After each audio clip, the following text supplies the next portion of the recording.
Hey everybody, thanks for checking out this week's episode of My First Sketch at myfirstsketch.com. I'm Josh Hyam. As always, feel free to subscribe to the show on iTunes or on SoundCloud and get it automatically.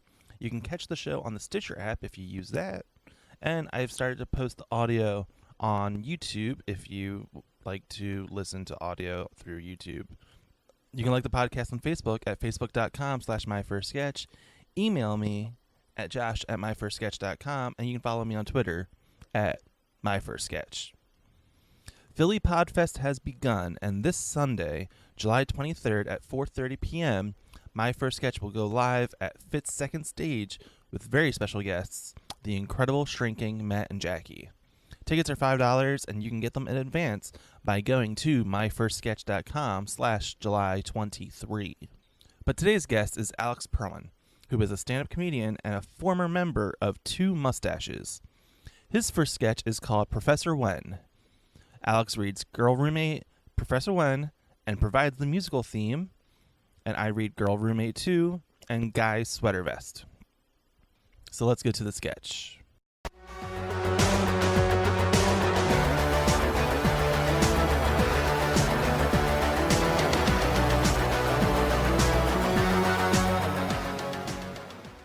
Hey, Girl Roommate number 2. I just got this semester schedule. Oh, let me check it out, girl roommate. Oh, nice. You've got women's studies, women's physics, women's history, and oh no. What is it, Girl Roommate number 2? I don't have any Monday or Friday classes. My advisor said it was a perfect schedule. You're taking advanced theoretical history of human beings. I know. It's an early class, but my platonic friend, Guy Sweater Vest, is the new TA. I figured it'd be easy. You are so screwed, girl roommate number 1. It's the hardest class ever made. The professor is the most stubborn man to ever teach anything. Don't be such a les. I'm sure it's not as bad as you say. Whatever you do, do not argue with him. The professor will wipe you from history. You will never exist. What are you talking about? You're being paranoid. Let's get drunk and make out. That's your answer to everything. Boom, boom, boom. Professor When, Professor When, Professor When, traveling through time. Professor When, he's traveling through time to make up a new line. He's got lots of stuff, including that thing. Yes, it's called tenure. Oh, Professor When are you? Professor When, he doesn't curve grades, he curves history. I sure am nervous about my first teaching assistant job. It shouldn't be so bad. Advanced theoretical history of human beings never has more than 4 or 5 students each semester. Come to think of it, I don't know how the professor keeps his job. That's because I have tenure. Professor, when did you get here? That doesn't matter, boy. Guy. What? My name is Guy Sweater Vest. Yes, I know. You're named after Guy Fawkes, the hero of the Peloponnesian Wars. No, I was named after Guy Gardner, greatest Green Lantern in Sector 2814.3. And besides, Guy Fawkes tried to blow up Parliament. He wasn't even alive in ancient Greece. How dare you question my knowledge of human history? Follow me, teaching assistant Guy Sweater Vest, and I will show you some real history. Professor When. Tune in next week for part 2 of Professor When, brought to you this week by the Time Funnel, the greatest funnel of all time.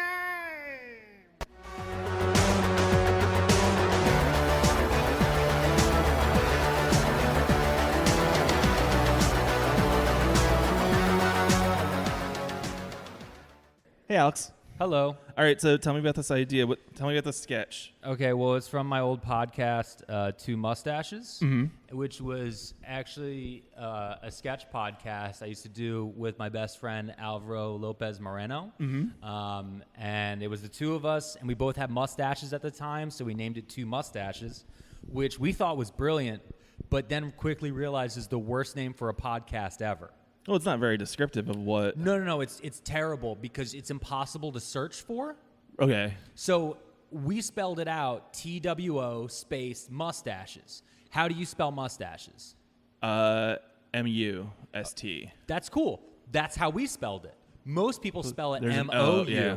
Now we have 2 mustaches. Then 2 could be the numeral 2. So we're already at like 4 ways to spell this. And then it's like, sometimes we put a space in there. Sometimes we didn't.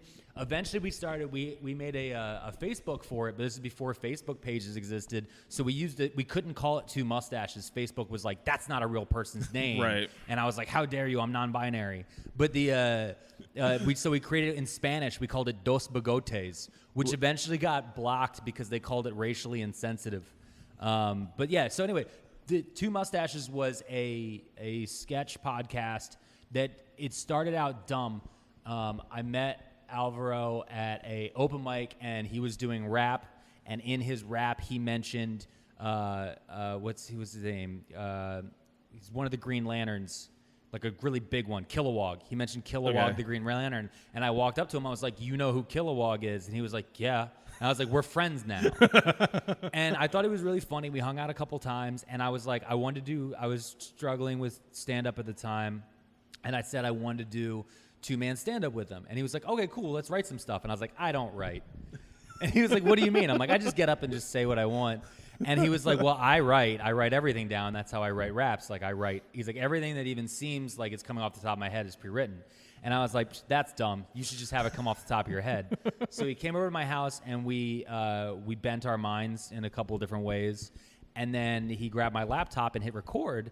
And he's like, well, if your way is just going off the top of your head, why don't the 2 of us pretend we're in front of an audience and we'll record this, and then we'll listen back to it, and we'll write a transcript, and then that will slowly turn into a 2-man stand-up bit. Right, okay. That makes it makes sense. Yeah. So we sat there and we did it. And then I emailed him the file, or however he got it. I think he had a thumb drive, and he took the file from my laptop. And I went to work the next day, and like 2-3 days later, he called me, and he was like, hey, I listened to the thing. It's been a couple of days. I finally listened to it. I was like, oh yeah, was there any good parts to keep? And he was like, it's not good stand-up.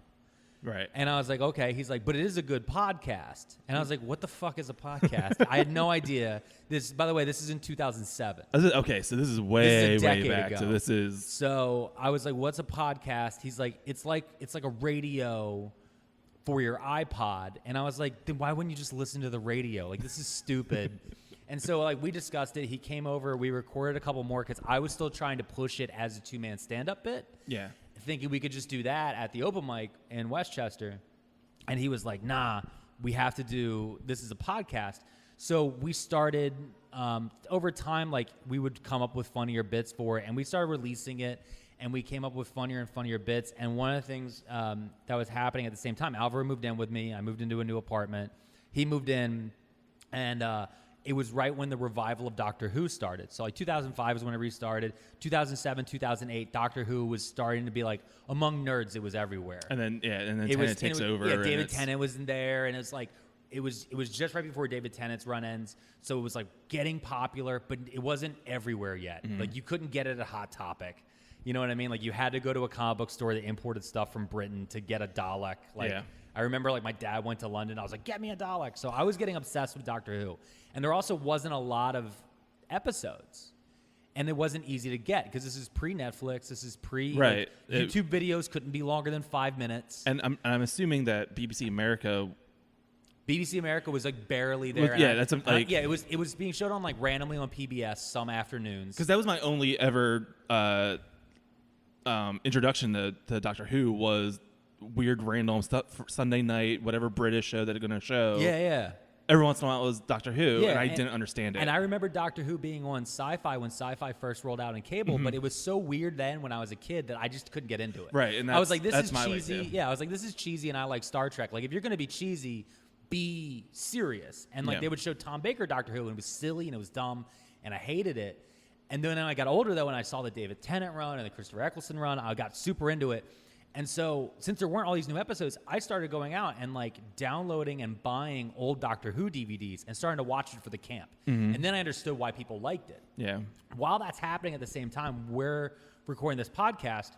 I also bought a record player, and I was collecting records. So, you know, I'm 33 now. At that time, I think I was 23 or 24, and right around that time. a lot of my friends' parents are baby boomers and boomers, and their parents started to die. And when their parents died or moved to assisted living, they had to get rid of all the stuff at their parents' house. So when they were going to start throwing out records, so I have like 400 or 500 records of stuff I'll never listen to, but I got a lot of stuff like Fireside Theater, which is like really wacky stuff, old Cheech and Chong, Big Bamboo, just a lot of really classic stand-up, but a lot of really classic audio sketch.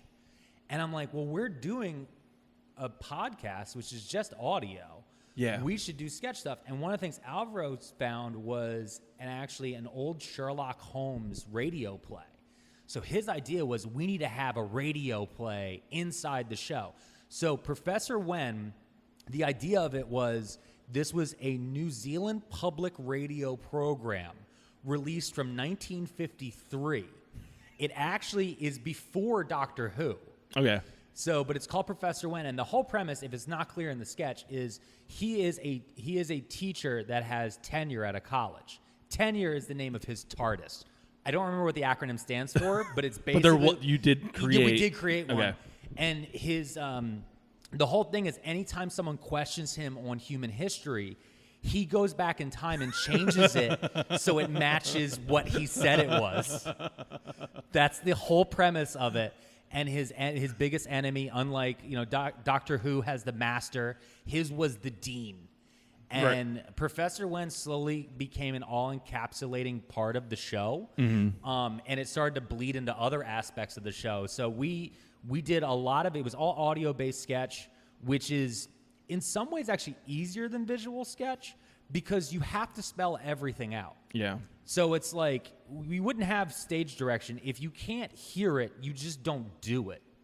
Yeah, it's kind of like that. Like a 50s comic. I'm going to punch you in the face. Or when you read Shakespeare, there's no stage direction. Like Hamlet's like, I'm going to walk over here now. Like, it's the same thing. Yeah, you have to say it. But it reminded me a lot of like 1930s and 40s comic books. Yeah, and then even, I mean, you mentioned going through old records. Bob Newhart's not a stand-up comedian. No. He does characters and he does bits and little sketches and stuff. And neither was Jonathan Winters, who was one of my early loves. Nichols and May are... Don't know who that is. Mike Nichols and Elaine May. It was a two-person group that came out of the Second City. Okay. Mike Nichols directed The Graduate. They both became big directors. Okay. But they started as a two-person comedy group. Okay. And they're just sketches, but they are considered stand-ups by... Well, we didn't realize at the time that we were actually ripping, like, we thought we invented a new style. Yeah. Which, Matt Allcamp was on your show, and we thought we invented a new style where you just kind of riffed it. Like, you write you riff it, you write an outline, you riff it some more, you write a little bit more of an outline, you riff it some more. No, that's just the Second City style. But we had no idea. And you say that, I was like, yeah, and you're mentioning like, yeah, we were going to riff it and he's going to write it down. I was like, yeah, that's exactly how it should be done. No, exactly. To me. And my stand-up style has always been I get up and I perform, and if something works, I keep it because I actually don't quite get jokes. I don't to me, things that are funny are not funny to other people. Yeah. And sometimes I'll watch something that is hysterical, not laugh, then watch it with a room full of people and realize, oh, that's why it's funny. Like Aqua Teen. The first time I saw Aqua Teen when I was younger, I was like, this is dumb. This is the stupidest thing I've ever seen. Not even funny stupid. This is just dumb. This is lazy writing. You're just slapping a bunch of shit together. Yeah, I don't think I'm a big Aqua Teen person. Yeah. But then I got high with my friends and watched Aqua Teen, and I was like, I get it. It's dumb. Well, I feel that you said the operative word of getting high probably helps just as much as... But I think even if I hadn't been, I think that just sitting around watching it with people, I find that with comedy especially, comedy is a social thing. Yeah. Comedy on its own. When you look at people now who are super loners, who get into like a specific type of comedy, like true loners. I mean like loners. What are they into? Nazi stuff. The end. Like that's what they're into now. Like look at what the internet's done. We're all lonely people in crowded rooms. Yeah. And they're taking Nazi flags and painting them green and be like, it's not a Nazi flag, you're triggered. And I'm like, that could have been me easily. Like that's the thing. Like that's the one thing I get about all of those Trump trolls now is that was actually a path I was going down before I met Alvaro because I was a loner in comedy. People actually, there was a time I showed up one time, I was wearing a long black coat and I showed up to an open mic. Good God, and people thought I had a shotgun underneath it. I didn't. I've never owned a gun. But people actually thought, like, because I was being very weird. I was going through a lot of stuff in my early years. I started doing stand-up when I was 18. And the closest people next to me were all so much older. Like, now there's this great comedy scene. There wasn't one. Right. There was 2 clubs in Philly. There was the Laugh House, and there was Northeast Cabaret. And I went to Northeast Cabaret because it was a guaranteed if you showed up, you got on stage. Okay. I didn't go to Laugh House because it was random draw, and it was an hour, 15-minute drive from my parents' house to get here.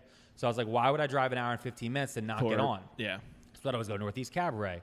And the people I met there and the comedy style I was doing, I didn't get laughed for my first 6 months, like, at all. Like, but I was entertaining people at the bar. And they were like, you're funny here. Why can't you be funny up there? And I was like, I don't know.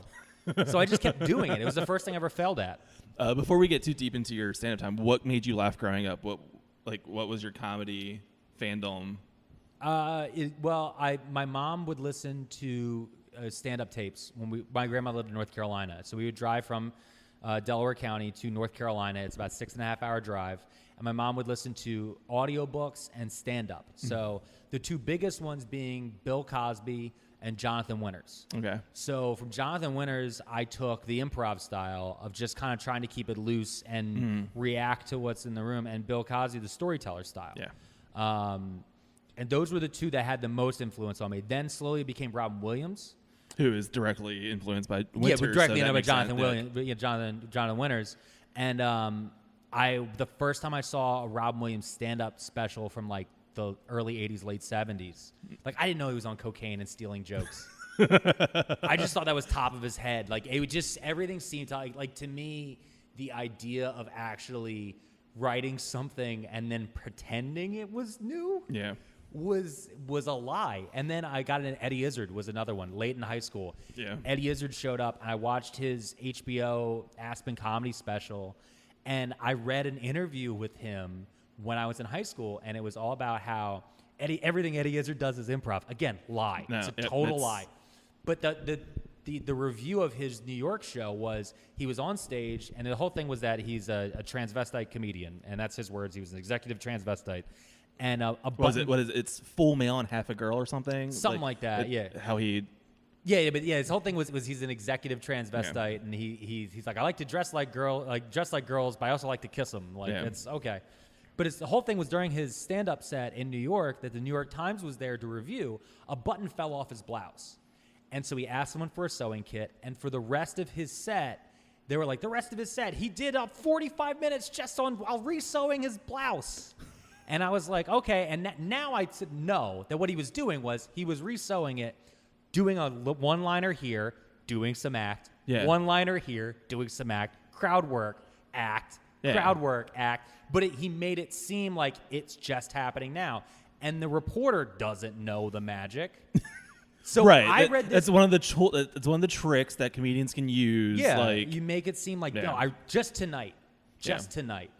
And only time anyone will ever see this. Yeah. If you watch me doing stand-up now, I've actually just graduated from college for the last 7 years. Like this week. I've just graduated from college because it's just a good opener. So I always say. Yes, funny thing happened to me this morning. No, it happened. It happened always, 2.5 years ago. Yeah, like, at best. But I read that I think when I was in like 11th grade, and I was like, okay. And the first laugh I ever got was from just a line I said. I had to say in 6th grade. I had to say introduce an orchestra piece, and they said, "Oh, you're going to read it in front of everybody. You can walk up to the podium and just say." And all the line was, "And now a selection from the footsteps of Mount Kilimanjaro." That is it. That's all I had to say. And I came home and I mentioned to my mom I was going to announce this thing. And my mom said, well, let me see it. And I handed her the card with the words on it. And she freaked out. She was like, you're going to mumble this. You're going to screw this up. And I was like, I'm not. She didn't make me nervous about it at all. She was nervous on my behalf. I was about to say, what wonderful confidence your mom instills. But she made me keep for like a week. I had to keep going. And now footsteps from, a selection of footsteps from Mount Kilimanjaro, a selection of footsteps from Mount Kilimanjaro. And we'd be like sitting there eating dinner. She pointed at me like a selection of footsteps. So I got up to the podium. I'm wearing a suit. And I say, and now the orchestra will play a selection of music from Footsteps of Mount Kilimanjaro or whatever. And there's a room full of middle schoolers, like 300 middle schoolers just lose their mind. I didn't get in trouble. Nobody was like, all right, like the place just went crazy. And I was like, okay. I was like, that's what a laugh felt like. But I didn't really log that one. It wasn't until the first time I got up on stage and tried to get a laugh and didn't, and then got my first one. That was the difference. So you said you start stand-up at 18, Yep. going up to comedy cabaret. Yeah, my dad asked me what I wanted to do with my life. And you said comedy. Yeah, and he wanted me to go out and fail and then become an accountant. Okay. And I failed, and I was like, no. But you still didn't become an accountant. I've always gotten like a B. I've never, or at least like a C+. You know, like I've always like done well enough. I'm like, okay, I can do it. I've never heard anyone like say it that way. Like, I didn't fail. I mean, I didn't get a full A, but C+ is fine. But like, I failed. Like when I walked off stage, I'll never forget. Like I walked off stage, and this guy. And he was not funny. That was the part that pissed me off. Yeah. This guy was not funny. He looked at me and goes, it's not for everybody. And then this dude proceeded to walk on stage with a bag of wigs, put on different wigs, and act out different like racial stereotypes, which I won't even do because we're in West Philly and I will get the shit beat out of me. They won't hear it. Right. Do you remember your first joke that you did on stage? Do you remember anything from that first set? I didn't write it down. I didn't write it down. At all. That's what I mean. Like, I would just show up, and I would be like, I'm just going to tell you about who I am, my day, things I found funny. But then, okay, so after failing for so long, or failing to start, when was the first time that you were like, you got a good response, positive? I had car trouble, and it took me like 2 hours to get to the club. And so because I got there so late, I had to go on near the end. And I was furious about that because I knew I wasn't going to get home until like midnight. Yeah. And my parents were going to be angry because, again, I'm 18. Yeah. Like maybe 19 at this point.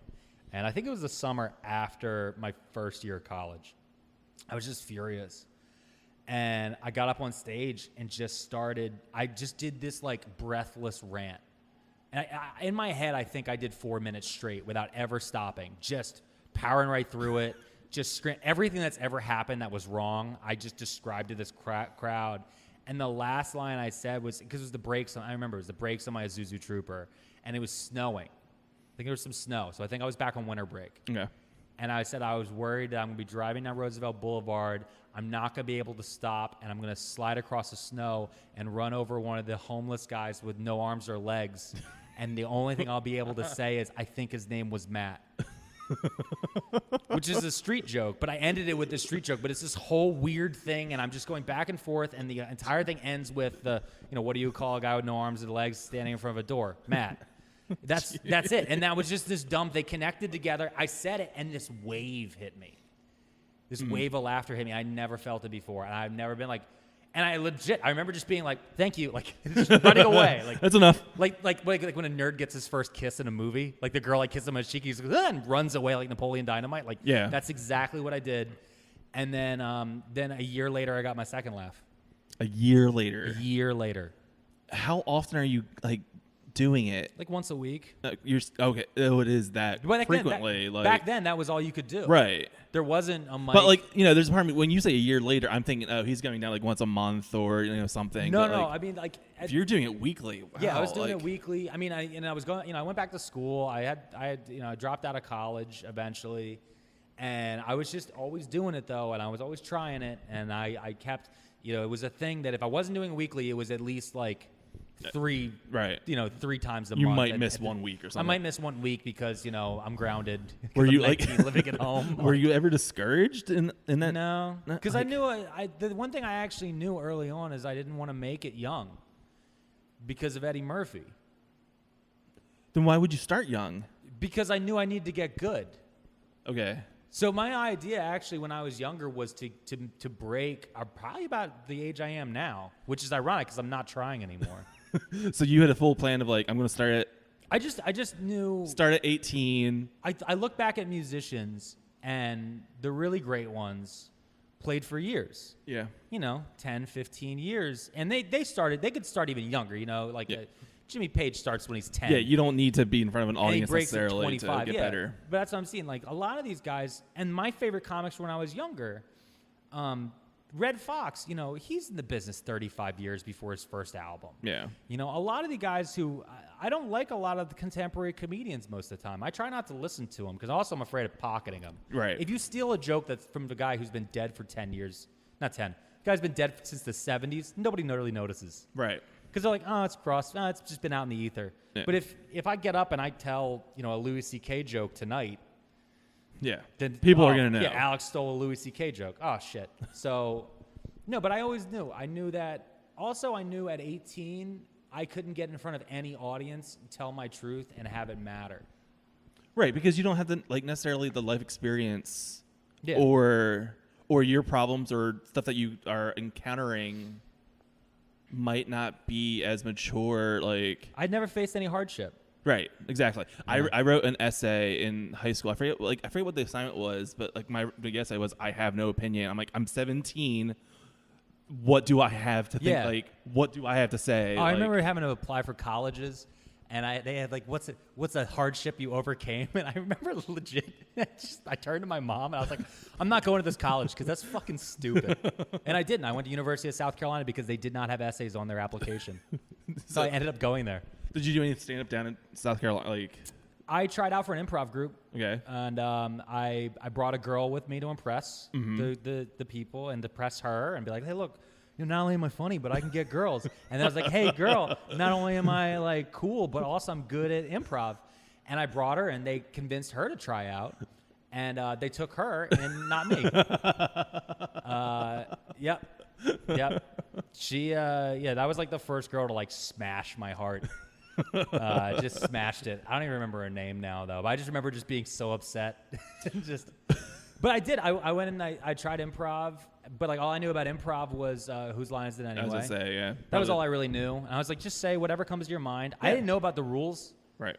Yes, and any of that stuff. I had no idea. But Whose Line Is It Anyway is not totally No, it's not. Centered on the yes and Del Close. It's not, and it's actually the way we discovered all those rules is so dumb. So back to the sketch stuff. So Alvaro and I did Two Mustaches for a while. We got involved with other people, started coming on to the show. Secret Pants being a group that Alvaro's friend Ron DJ'd for their Christmas party one year that they do at Johnny Brenda's. Mm-hmm. And he was like, hey, my friends do a comedy podcast. You guys should come on. And I remember Alvaro being like, these guys are big deals. We made a cheese plate. It was it was a big deal. And this is 2008, I think. Right. I think it was 2008. We had a lot of jokes about Ron Paul too, because I was super into the primaries. Yeah. We wanted Ron Paul and Mike Gravel to have a debate because I wanted to see who could out crazy who. And the way you stared blankly at me about Mike Gravel proves how insane that man was. But so Secret Pants came over and they were cool, and we did. They helped us actually we had some sketches kind of written, and they kind of tweaked them, and we were just watching them edit our sketches and watching them double punch stuff. We were like, oh, that's how you do that. Okay, and they were like, you can go now. So we did that for a while. My friend Troy Wagner, who created the web series Marble Hornets, he's a webcomic guy, and he created one of the first viral serial videos on YouTube called Marble Hornets. He did voiceover for us for a while. Eventually, a random guy came in and started writing scripts for us. We never met him. His name was Patrick something. I don't remember his name. But we were getting scripts emailed to us. We were trying to do all sorts of crazy different stuff, all while in the world of audio sketches. Yeah. So the whole time we're trying to expand and just do stuff that's different. And then we started doing a concept episodes. So one episode, the whole episode is one sketch. Right. So one episode, we went to space. Okay. To fight the Emperor of Space and to find the Babylon 5, which, if you're wondering what the Babylon 5 is, it's a highly convoluted plot device. That's the description of it in the show. We get lost and do a Mad Lib that explains our entire episode. It's one of my favorite things I've ever done is actually Alvaro and I sat there and we mapped and wrote this. That was one episode. Another one, Alvaro gets unstuck in time, a la Kurt Vonnegut. And he keeps going to different moments in my life is how he got unstuck. And which is why Alvaro is of Spanish heritage. So by the end of it, I'm now racist towards Spaniards because he keeps walking in punching me in the face, grabbing a piece and running out. One episode is a normal episode, and then out of nowhere, it turns into a journal of like an audio record journal, kind of like World War Z, of surviving a zombie apocalypse, which involved me actually getting blackout drunk on tequila and mock eating my cat. Again, it was just like weird. It was weird stuff, and it was cool and it was fun. And I have them on a hard drive somewhere, but you can't find them anywhere, which is probably for the better. I was about to say, I did find stuff on YouTube when I talked to... Yeah, there is some... when I talked to Matt Allcamp. Yeah, there's some. And the funny part is like none of it's the stuff I think is good. Because the stuff I really liked, I didn't want to put up because we didn't have the equipment or it wasn't going to be right, you know? Right. It's like, why release your masterpiece if you can't get the actor for it type of thing. Right. So. And that's a common... I just talked to one of the new sketch writers in town, and her sketch, she's like, I really like this, but there's no way of doing this well without spending a lot of money, so... Yeah. It's going to sit here until we can figure that out. But that's where we got the flip side of it. So... Matt talked about it on your show when we did that Secret Pants show, and it was at the Note, Bam Margera's club. Yeah. It's funny because Matt was describing it, and it was this big deal to him, and I didn't remember it.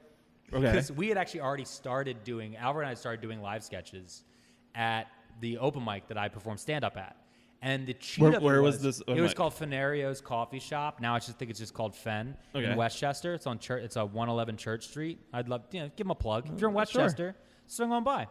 They still do an open mic, I think, on the second floor. I haven't been there in a while because my ex-girlfriend works at the head shop around the corner. Last I heard. So, because why? You know? Yeah, avoid. My wife would beat her up. So, but it was a way for me to get double stage time.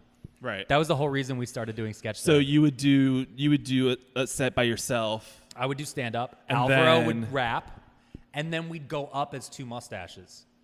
That's a cheat. It's a cheat. It's a strategy that we used to use on Sketch Up a Shut Up every once in a while, where instead of just putting yourself up as a group, it would be just as a single person's name, and you're like, "Hey, you and you, come up here," and then it just happened to be the same. Hey, you and you, like that's a thing. Yeah, we did a bunch of that type of stuff, and then Secret Pants contacted us, and they're like, "Hey, we have a show in Westchester. You're the only Westchester stand-up and sketch group we know." And we're like, I guess we're a sketch group. So we did the show, and it went. Our set went okay, and but after our sketch and after I think the first stand-up, it started to fall off because they didn't have the stage mic'd at all. Right. And it's a giant cavernous place, and so it started to fall off. And it literally is like a mega show. Yeah. Like Matt described it. It was like this huge show. But listening to Matt describe it on the podcast, because I listened to that episode, and he was describing it, and it reminded me of like the quote from Street Fighter, the movie. Okay. When M. Bison and like Chun-Li tells the whole thing to M. Bison, and he looks at it and goes, when M. Bison came to your village, it was the biggest moment of your life. For me, it was a Tuesday. Like that's how it felt. Like listening to it, I was like, yeah, well, we could have done that better. Yeah. So after that, though, Matt got the sketch bug, and he and our friend Kyle and Alvaro secretly formed an improv-ish group. They were like trying to work sketches, and they called themselves the Action Friends. And they were meeting, and I found out they were meeting without me, and I got upset. Oh, no. So I forced my way into the group, and we actually all learned how to do improv from watching the AssCat DVD commentary. Okay. Because that kind of explains, like, yes, and they actually really brought me in because they wanted me to do the story first. Okay. And then do it. So, like, that started growing. So you would be like the resident monologist. Yeah, I was the resident monologist, but then I would still get involved in the thing too because we didn't have enough people. There's 3 of us. What were we gonna do? Add a woman? Yeah. And so it was a dark time. It was 2009. Yeah. So then we that was like interesting stuff was happening with that. And then I got involved. Alvaro and I we decided we wanted to have a real live show. We wanted to film a pilot. Okay. On a flip video camera. I mean, it's it's genius. We were doing a lot of drugs at the time. So we did this thing. We decided we wanted to call it something. We ended up calling it The Win Show. Again, another awful name. Most names are awful. No, but people kept thinking we were calling it The Wind Show. Okay. So it was just one of those. The reason we chose the Win Show was because we wanted to be the opposite of an epic fail, because that was trending. So that horrible phrase shows up that year, and you go. It was everywhere for like that whole year. It wasn't like now where it's like, oh, that was last week. Like it was everywhere you turn. It was epic fail, epic win, epic blah. We just wanted all I wanted the show to be was the opposite of a failure, and we did some weird stuff. None of which is good. None of which I can say objectively from watching it, I was like, none of this is good. And what it was missing was more voices. Like, I have a voice, Alvaro has a voice. We know our style. We knew how difficult I was to work with. He was very demanding. I was very just flippant and run around. And he was actually doing everything. Like with the podcast, he edited the podcast. He was the one who called writers' meetings, which is just him and me. And we lived together. He'd be like, you have to sit on the couch and write something. Yeah. Like we have to make a video. We have to do this. He was a taskmaster. And if it wasn't for him, I wouldn't have changed my style. Like he was the one who was like, hey, I'm not telling you not to be dirty, but just for a month, don't write any jokes with curse words. Try it. Yeah. And I did, and I got better because I learned. I was like, stop trying to shock people. Yeah. Because after that year of not getting a laugh, I got another laugh, but I also got a big shock that night, and I realized any reaction was a reaction. So I used to get up and I would tell horrible jokes, like abortion jokes, rape jokes, racist jokes, all that type of stuff, like messed up jokes. I walked audiences. I remember one of my big proud moments early on was telling people I walked 25 audience members out of a show, which today I'm like, why? And I was shocked they didn't book me. I was like, no, man, I'm edgy. I'm different. I was a real edgelord. And you forget that the people that are there are customers for that venue. That was my whole thing. I was like, fuck them. They're marks. We got their money. And shouldn't have paid. Just get up here and do it. It's free if you do it.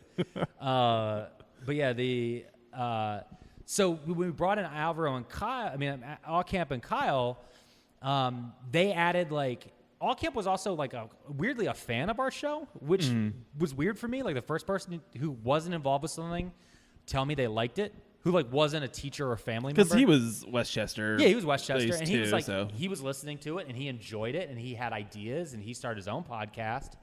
Because this was cutting edge podcast days, which is every year. Yep. 6 years later, I'd finally do it. That's fine. I'm restarting a new one soon. So, but yeah, so yeah, it was just this he came in and we all started writing together. We get the 4-man work group, and the thing is Kyle actually was so bad at staying focused on anything that it actually made me focused. Because once I had someone I had to baby, then I started getting more involved with stuff. But I went through some dark times out of that. But we the guys all got together and we created the Win Show, and then it started building. And what you were saying about if we don't have the money for it, don't do it. Yeah. My thing was, we don't have money.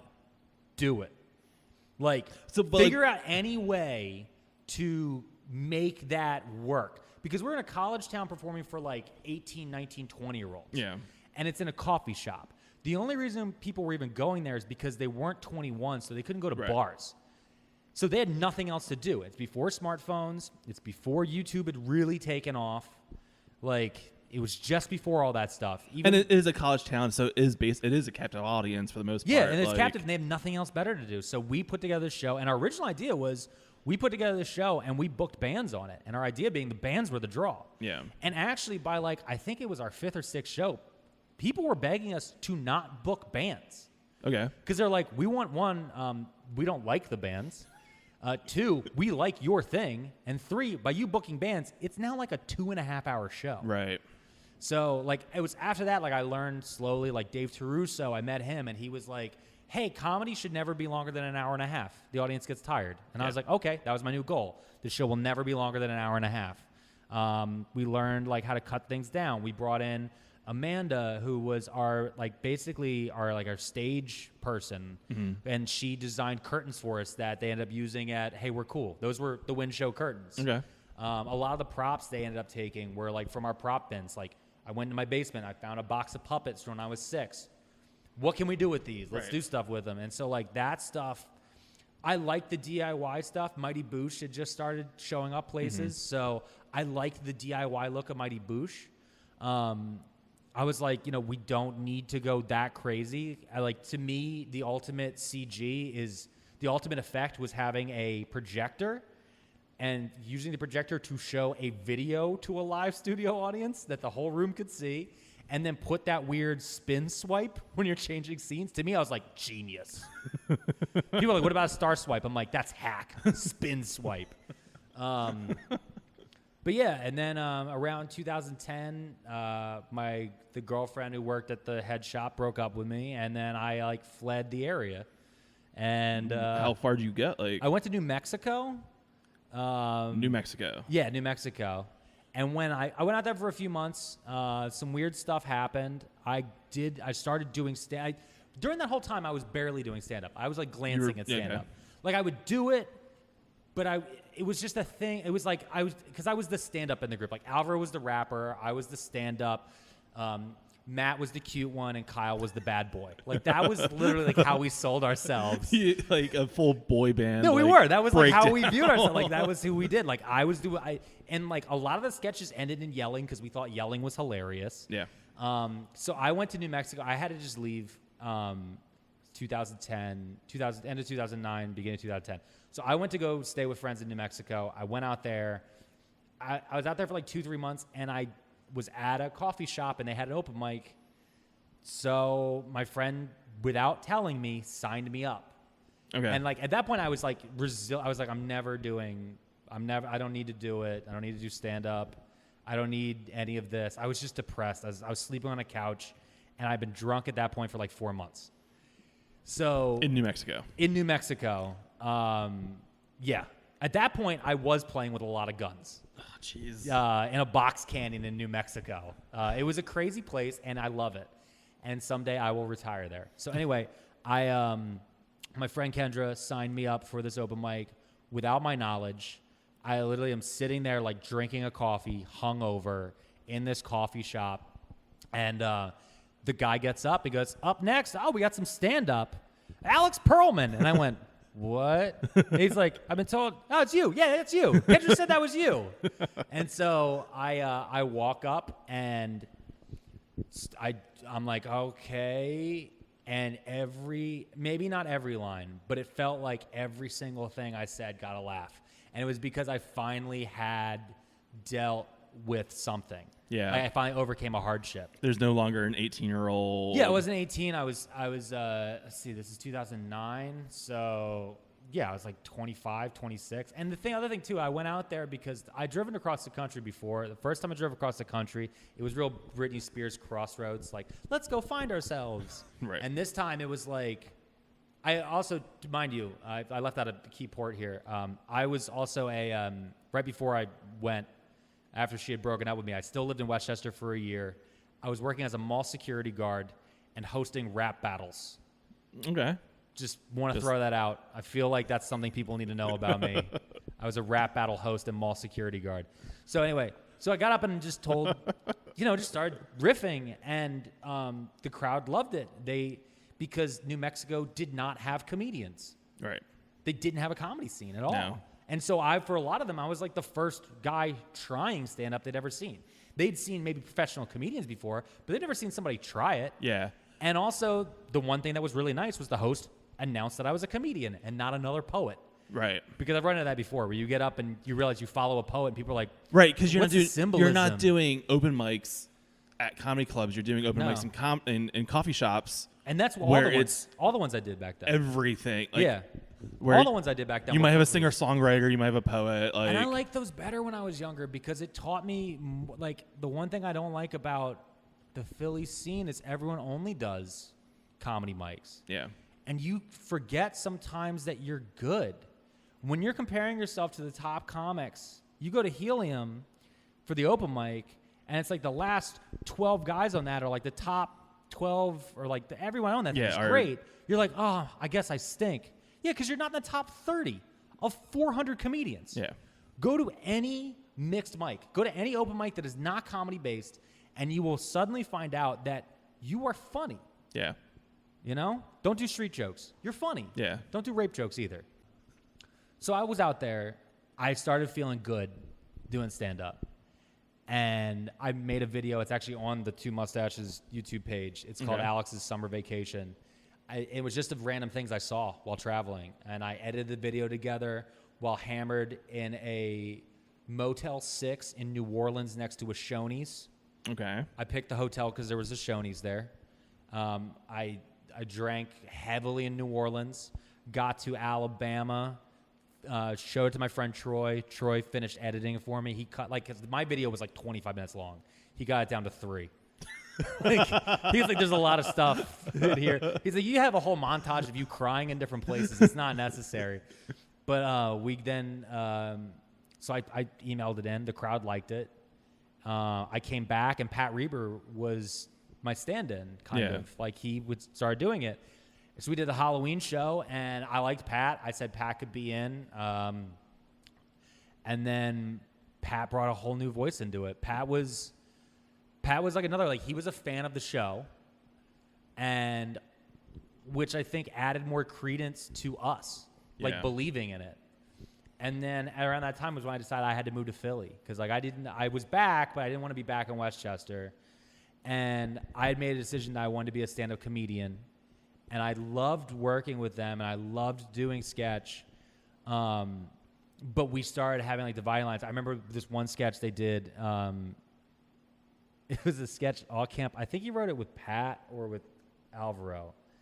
The sketch is called Hand Jobs.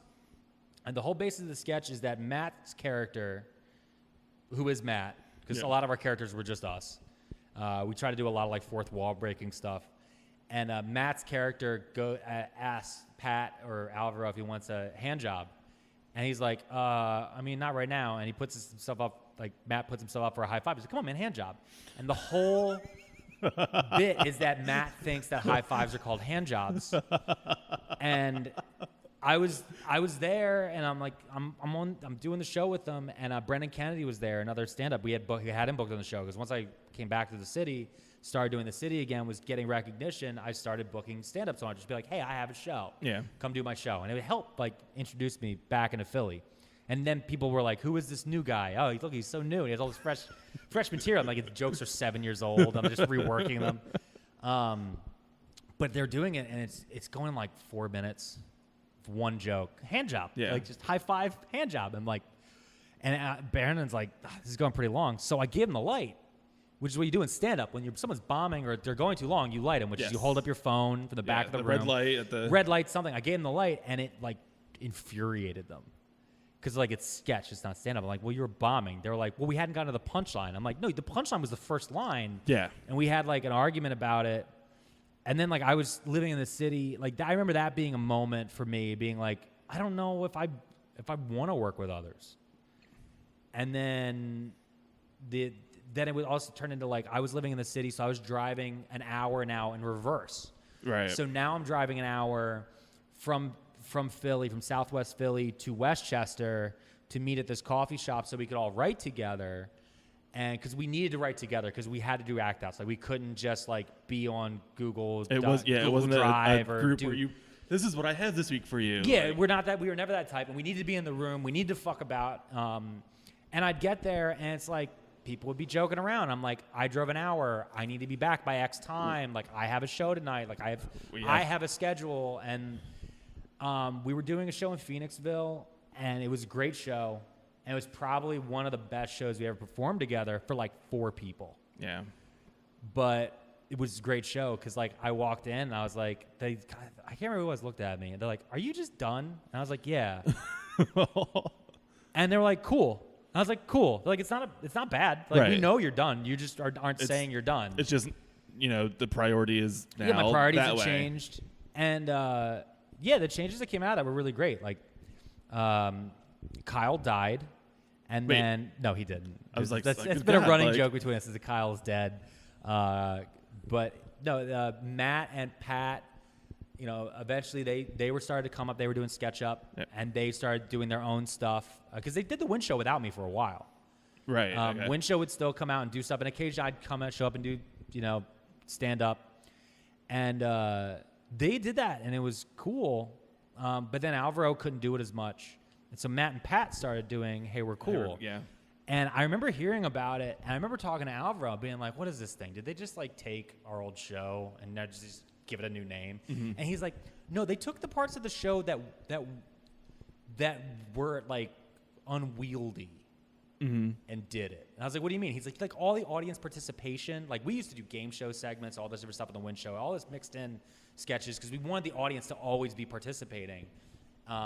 So it's like every other sketch was like participation and then this thing and, you know, Jeopardy, all this different stuff. Like the questions would be like, who is the greatest, who is the greatest stretchy superhero? Stretchy superhero. Yeah, it's elongated man. So not Mr. Fantastic, not Plastic Is Man. that a real thing? Yeah, there's like 3 different stretchy heroes. If you don't count the lady from, who's the mom from the Incredibles? Elastigirl. Elastigirl, but there's Plastic Man. There's all these sorts of stretchy people. Like But that was like a question we asked an audience member, and then like blew their mind because 1, they don't know what the hell we're talking about, and 2, it's subjective. Yeah. So we would just do dumb shit like that. And I like how I'm talking about this like it's groundbreaking. Like I feel like one of those old drug addicts from the 60s. Oh, it was crazy, man. Like he got up and it was like he was playing the black people music, but he was white. It was different. So they took that though and they made it their show. And then finally, eventually I got to it. First thing, they almost never booked me on it. I think I was booked on it like once or twice. I always give them shit about it, but I was actually happy once I saw the show that I wasn't booked on it. Yeah. Because I never had more fun as an audience member. It was the most fun. Like, you could just yell out whenever you want. You could do callbacks. You could do whatever the hell you want on that show. And it was amazing. And, like, looking at what they did with that and, like, that weird turn that the two of them took was awesome. Yeah. And because it was something that I wouldn't want to do at this point. As a stand-up, I like having total control of the stage. Right. I will seat it for maybe all of 5 seconds. I will let a heckler say a word, and I will scream at them until I'm out of breath. Yes, that's a major difference between sketch and any of the other, what's the word? Like Art forms? Collaborative. Yeah. Like pursuits versus... Because even you mentioning you wanted to be a duo stand-up, that's a very odd... Because there's very few duo stand-ups. I was listening to the Sklar brothers. I was going to say, the one is a twin. Yeah, they're all brothers, though. Yeah. It's like the Sklar brothers, the Smother brothers. Yeah. Like, you have to basically be born in the womb. And half of the character of it is that interplay of siblings. And they know each other so well that they know not to push the other one. And I wanted to do it with some guy who I met because he liked Green Lantern. And... but yeah, it's just I said a lot. So so you're primarily stand up now, like yes. And you've mentioned that you don't write; it's all just like off the cuff. I mean, you keep things, but it's not like you're not sitting in a office like consciously trying to write a joke and then trying it that night. No. The most I'll do now, whenever I'm doing new material, I kind of still write in the Second City style, which is I'll have a premise that I want to do. And so I'll get up, and with that premise in mind, I might have a general idea. So there's a couple different ways to write stand-up sets, and you should also try to do this, I think, with sketch. You can't do it with improv because it's improv. Yeah. But I think both are the same. You start off with your B joke, the middle is C, and the end is A. You end on the highest note possible. You start, so it's that way it's a 1-2 punch. But you're standing around. It's 1, stand around, 2. Yeah. That's how it kind of is. So it's called BCA style. So I've always tried to write that way. So what I'll do is I'll get up and I have a joke like, hey, I just graduated from college. It was community college. It was Delaware County Community College. I'm going to admit, you opened for Secret Pants a couple weeks ago, and you said that joke. And I was like, all right, good for him. Like, yeah, I was totally like hook, line, sinker into joke. Thinking that you had just graduated. Like, nope. Like 2 weeks before, I was like, "All right, yeah, nope. Totally." Now I throw it. Now, like when I do it at an open mic, if I do it at all, which I hate doing, I don't like doing old jokes at open mics, but I'll like throw out. I'll say it like Henny Youngman used to be like, "Take my wife, please." I'm just like, I just graduated from college. It was community college. It was Delaware County Community College. Oh, they didn't give me a cap and gown. They gave me a no fear shirt and a tap out hat and called it a day. I've since begun to update that when I can remember to affliction shirt, right, and a tap out hat. Right. Because nobody wears no fear gear anymore. No, it's No Fear's long gone. Yeah, like an Eagle starter jacket. Or like that Big Dog. Yo, dude, I still rock a Big Dog. You kidding me? My dad's 6'8". That's how all my sleep shirts came from. But yeah, I primarily do stand-up now. And when I do it, though, I'll have an idea, something, and I want, like, kind of like I've riffed a little bit, but I don't write it down. And if I remember to do it, I'll do it in the middle of the set, and I'll just start doing it. And typically the first time I do it is when I'm the most happy with it. And then every time after that, I'm chasing that one. Right. So like I have a joke about, what's a Philly saying? Oh, this used to be a good neighborhood. That whole thing never happened. And that saying, I blurted that out. And during an open mic, and I think it was in New Mexico, I blurted out of Philadelphia, this used to be a good neighborhood. And the whole place lost its mind. And then I came back here, I did it in Philly, and Philly, like, I get an applause break, because Philly's like, it did used to be a good neighborhood, right? Before they ruined it. And it's like, depending on where you are, they is widely completely different things. Cause the muffin shops versus, Because I can totally think of the day that was in my neighborhood growing up. Like, yeah, it jumps all over the place. And that's that same style, though. That's exactly how. I'll tell you the one thing that was crazy, though, with the Win Show, it wasn't until we started coming back, and the reason I moved back to Philly is actually because of Secret Pants. I went to go see a show that had Brennan Kennedy and Secret Pants on it, and it was at PHIT, the old PHIT at the Shubin. Yeah. And I showed up, and they did this show, and I remember thinking, like, how cool it was. Like, the Shubin. Like, they'd never been a small theater. Like, there'd never been space like that before. Right. And I was like, holy shit, like, Philly cares. Like, there's at least a space. Like, we can get together, and people will pay to come. I mean, yeah, you don't get any money for it, but people will pay. Yeah. And, like, the fact that it's cultivating an audience. Yeah, but paying for stuff means it's worth something. Yeah. And so, like, that grew on me, and that made me want to move back to the city. And then I started seeing, like, Center City Comedy was running Raven Lounge. Like, it wasn't like a dude doing cocaine in the back of Bar Noir and any of that type of crazy stuff. Like, the things started to become more and more legitimate, and I really wanted to be a part of it. But, like, seeing PHIT, like, PHIT is actually, I always forget, but PHIT is the reason I moved back to Philly. Wow. Was because I wanted to be a part of, not necessarily the PHIT scene, but what I saw cultivating there. Yeah, you saw something growing. Yeah, I mean, I met JP Bodwin, I met Megan Robb, even though I met him before, but, like, I got to see them again. I was like, oh, this is where they work stuff out. Yeah. Like, Matt, I think, talked about on the podcast, like, not really understanding SketchUp. Like, we didn't really understand SketchUp. Because we treated SketchUp the way we treated our open mic, which was a way to premiere sketches. Right. It wasn't as a way to workshop them. We were like, right. We were like, no, if it didn't get a laugh, then we're not doing it again.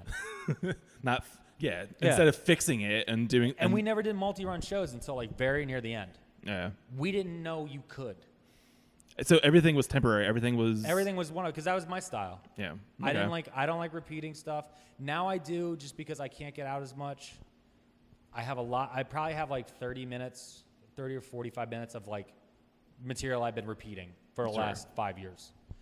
But before 5 years ago, I had nothing that I would repeat. Just get on stage and whatever. Get on stage and just kind of riff. I mean, there's stuff that I might do for like 2-3 weeks. And then I was like, all right, that's done. Throw it over my shoulder, walk away to the next one. Wow.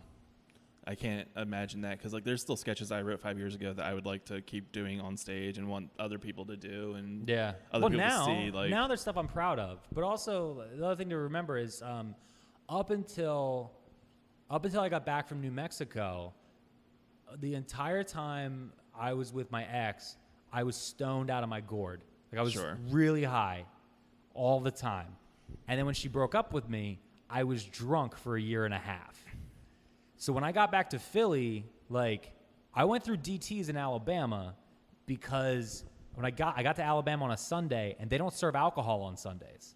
Right. Yeah. Yeah. Makes so sense. I asked the guy, like, well, where's the closest bar? And he was like, oh, it's in Tennessee. So I went, okay. And I walked to my car, and I was pulling up the Garmin to map. It was like a 4-hour drive. And I was mapping it and I stopped, and I was like, no, this isn't a funny story. Wow. I was like, this isn't a funny story for on stage, because everything else I'd done at that point, I felt like these are things I could repeat. You know, like the first time I shot a shotgun, I immediately started writing a joke. I'm like, shooting a shotgun's great. Every time you pump it, it's like you're jerking off death. Like, it was just stupid things like that. I was like, this is stuff I could use. And I got to this moment, I was like, this is not a joke for on stage. This is a joke for a meeting in a church basement. Yeah, because wanting to drive 4 hours just to drink Just to on get a Sunday a beer. is... Yeah, so I went, I like marched back in. I got a room. I ordered 2 pizzas and a 2-liter of Coca-Cola. And I like went that whole night. I just like detoxed. And like, I was like, all right. So I still drink now. But you're not. I'm not on the haze. binge. And I came back with a couple, like at the time I created a new mantra for myself. And one of them was I wanted to make it because I wanted to show my ex and my best friend who she cheated on me with. I wanted to show the 2 of them that they screwed up by losing me, by becoming famous. But then like a couple years later, I met my wife and I was like, yo, Netflix and cuddles is great. And to make it, I have to like not Netflix and cuddles. This is stupid. Why am I doing this? Because of a girl worked at a head shop and a dude named Lance? That's retarded. So I just started calming it down. So now it's funny because now I get booked on better shows because I'm not trying as hard. And when I show up now, it's an event. Yeah. Before I was around all the time. I ask everybody, who's your favorite Saturday Night Live cast member? Saturday Night Live cast member? That's a tough one. Can you just in general, all of them? Yeah. There's so many ways to go. Then go those ways. Like No, I know. It's funny. So when you asked me to pick out a sketch, I went through a lot of, and I contacted Alvaro. I was looking for one sketch in particular called 315, which I might actually upload to YouTube now, or at least to Facebook, because it's so weird. I'm going through all these different stuff, and I found all these old scripts. And the other thing I found is I would write to jog my memory. I never used them, but I would write these rants. And it was just like free form, like that. Who's the guy who wrote, what's that, the Jack Kerouac style? Like where you just write without stopping. Oh, I don't know. He would tape, he would tape the typewriter paper together so he could just write on one continuous roll. Like that was my idea. I would just like William S. Burroughs type of thing. Again, a lot of drugs. Just keep writing. And I had a deep hatred for Dennis Miller. Like it's almost on every other page. There's a line about Dennis fucking Miller. And it's because when I was a kid, I loved Dennis Miller. And he betrayed me by becoming I totally see what you're saying. I loved him. I used to watch the old SNLs on Comedy Central, and I loved him. I watched Dennis Miller live on HBO. I would call in.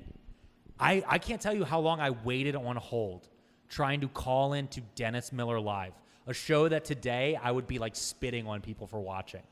Well, yeah, Dennis Miller had this like cocky, cool demeanor about him in the 80s, doing Update. And he did rants and all of his. He was I don't want to go off on a rant here. And at some point in the late 90s, early 2000s, he just fell off this cliff and became. Well, I think he was always a conservative, and I think it was also one of those things where he's like, I'm cool, so why aren't you guys listening to me? Yeah. Which was what made him, like, it's the opposite. Like, what made him cool in the 80s and up to that point was him pointing out that, hey, these people aren't listening to you. So then eventually he's like, all right, I'm cool, listen to me. And we're like, no, but your mullet's kind of dumb. He was just like, fuck off then. So Dennis Miller would be one who was really up there for me. Chevy Chase, which is weird because I think it's because my grandmother grew up in Chevy Chase, Maryland. Right. And that's just connected to me. For some reason, I always just thought, I was like, she grew up inside of a man. I remember like going to Maryland and just seeing the signs for Chevy Chase. I'm like, wait, what? Yeah, that's where my dad's what's from. Going on here? Like, yeah, he's from Bethesda, Chevy Chase area. But yeah, those are the two big ones for me. Dana Carvey is another one. I loved Dana Carvey's stand-up special. So Dana Carvey, I appreciate him. I just found out that the Dana Carvey show is on Hulu. Yes. And I binged through everything that was like the 8 episodes or whatever it is. Yeah. Doesn't do it for me. No, it's not. No, the Dana Carvey show does not do it for me at all. Like, he's resting on his laurels. It feels like so much during that show. Like, well, yeah, he didn't have to do much, which is what. But You look at who's on it, and you look at who's trying on there too, who's also getting a chance to fail. Yeah, like, which is what's amazing. Like Colbert talks about, like him and Stephen, the other Colbert, Carell, Louis C.K.'s in the writers. Like the writers' room is a who's who now. But all like, those guys got to fail, and that's I think what's important. And I think it's something we're actually missing out on now. We don't let people fail anymore. It's something that happens in stand-up all the time. Like comedians are held to the standard of a joke they told at an open mic as being their gospel. Yeah. We don't let people fail and then, take another step. You're like, oh, you tripped. That's where you live now forever. In fact, you know what? Take 2 steps back. Yeah, right. Yeah, that's where you live. You can't go past that point where you tripped. And I don't mean about PC stuff, any of that stuff. I mean, sometimes people just like, you look at the Dana Carvey show, none of those people should have worked again.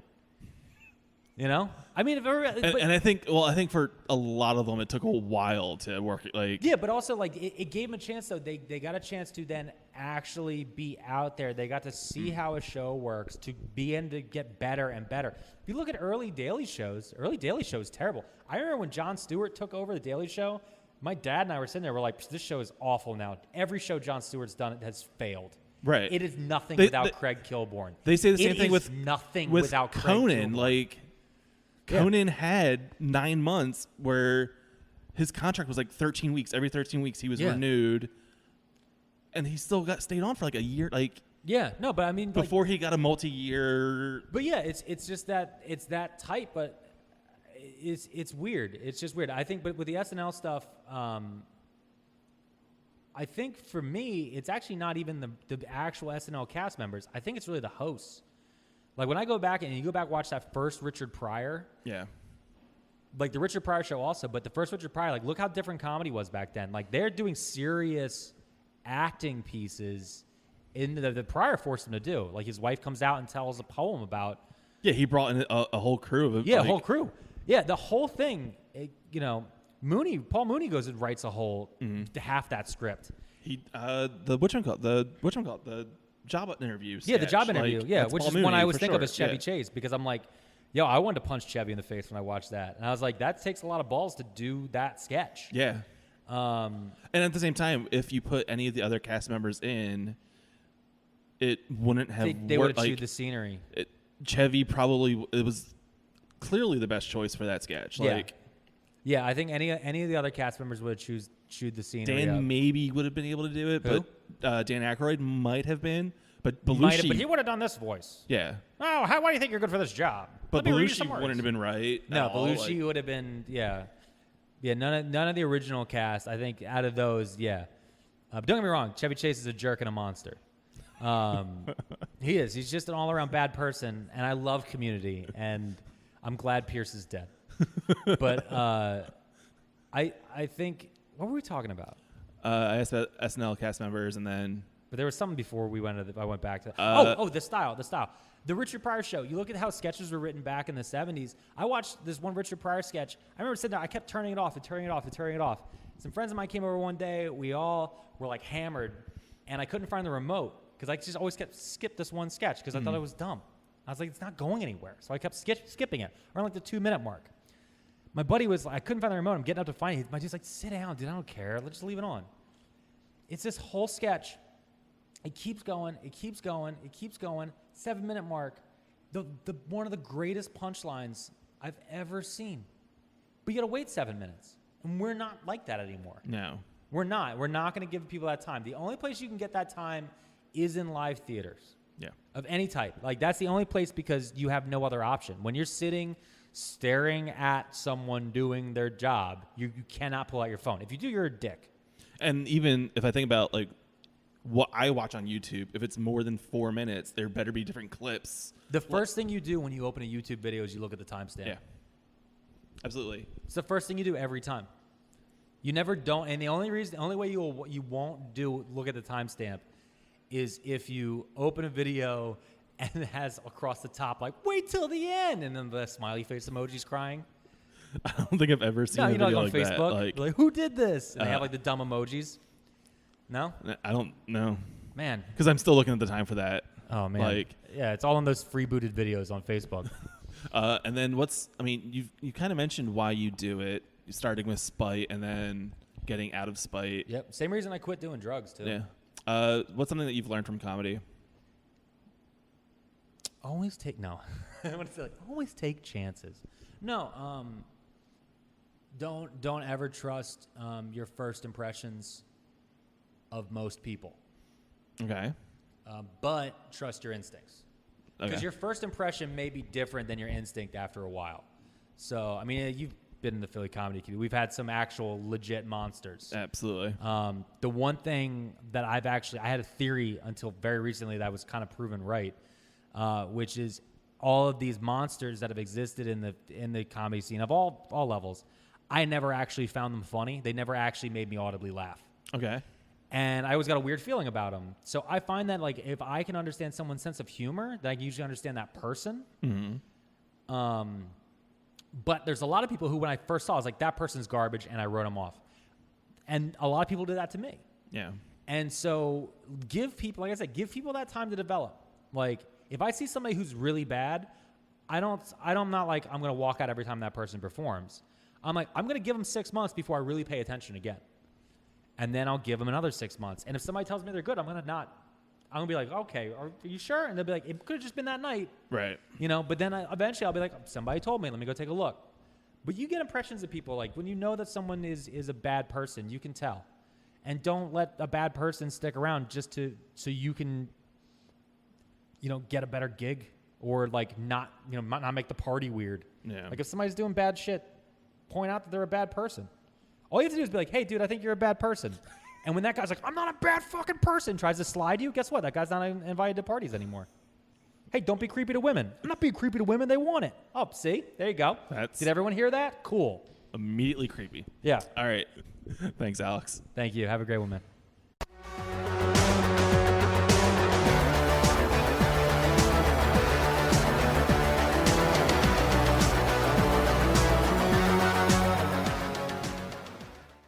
You can see Alex as a panelist at What's My Line at Good Good Comedy this Friday, July 21st at 7 p.m.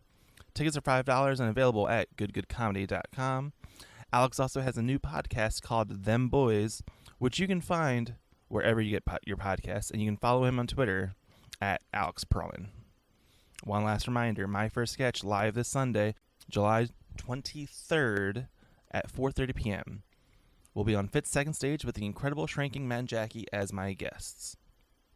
Head to myfirstsketch.com/July23 for more information. My First Sketch is a Philly Sketchfest production. You can find out more information at phillysketchfest.com or on Twitter at PHLSketchfest. Also, for more information about comedy in Philly, head to watercooler.com. The music on this episode is by the band No No, which you can check out at nonoband.bandcamp.com. And you can like My First Sketch on Facebook. This is Josh Hyam. Thanks for listening. Go see some comedy. And the live My First Sketch.